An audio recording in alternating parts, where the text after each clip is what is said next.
Hey, boys and girls. This book is called Johnny Appleseed by Laurie Haskins Houran. Johnny Appleseed. One fine September day, more than 200 years ago, a boy named John Chapman was born. Someday, he would be famous, but he would be known by a different name. Johnny Appleseed.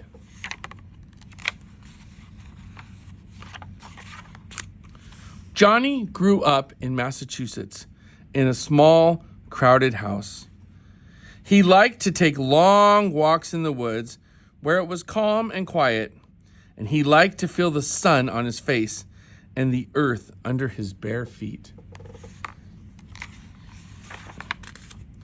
When Johnny turned 18, he took a very long walk, more than 400 miles.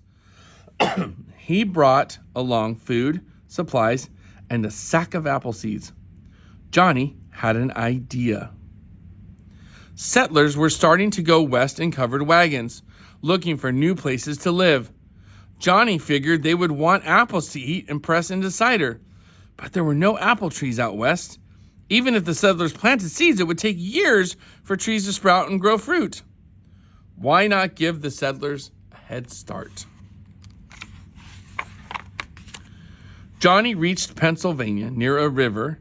He found a patch of land with rich soil and plenty of sunlight. A perfect place for growing apples. He planted some seeds, then he built a sturdy fence so that when the new seedlings came up, deer and rabbit wouldn't eat them. It was his first nursery. Johnny planted more seeds, thousands of them, across Pennsylvania, Ohio, and Indiana. He worked and he walked, going from nursery to tend his trees. And meanwhile, the settlers came, and sure enough, they wanted apples. They were happy to pay Johnny a few cents apiece for seedlings, and sometimes he even gave them away to families who were down on their luck.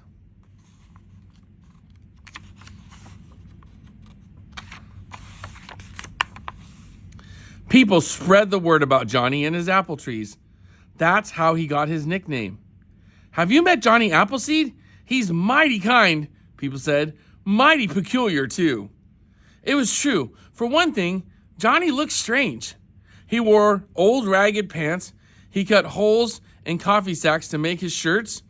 He still didn't wear shoes, and by now, folks claimed that his feet were so tough a snake's fangs couldn't prick them. People even swore they saw Johnny wear a tin pot for a hat. And then cook his dinner in it. Johnny's diet was another thing people couldn't get over. He didn't like to hurt animals, so he wouldn't eat meat. Not one bite. He filled up on corn, mush, potatoes, and nuts instead.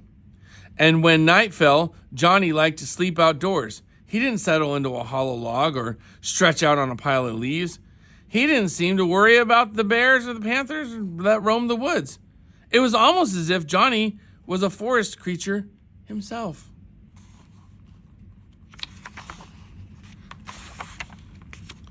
Johnny might have been odd, but he was friendly. He got along with just about everyone he met. Native Americans shared their trails with him, and they showed him which berries were safe to eat and how to make medicine from leaves and roots. Settlers invited Johnny into their cabins and asked him to tell stories. Sometimes he read from the Bible.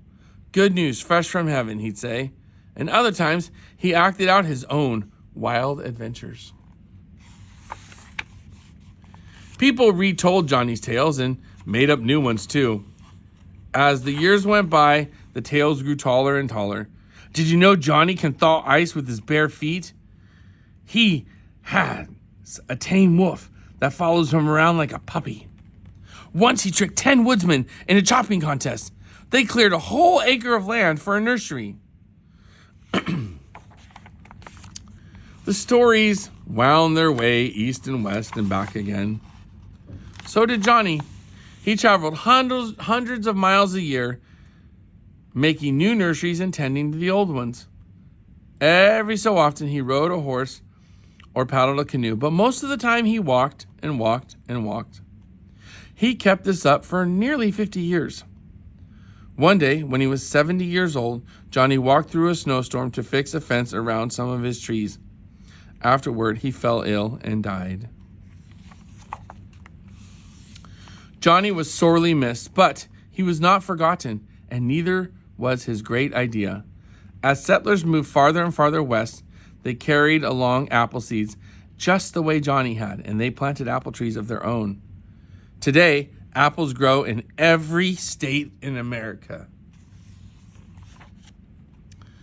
Johnny and his apples.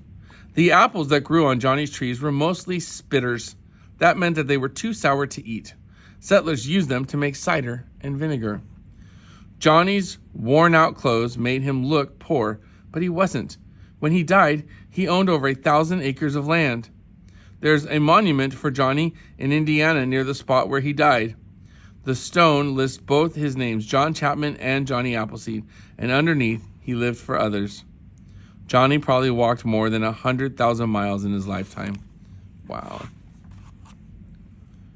Johnny Appleseed. I hope you love this book.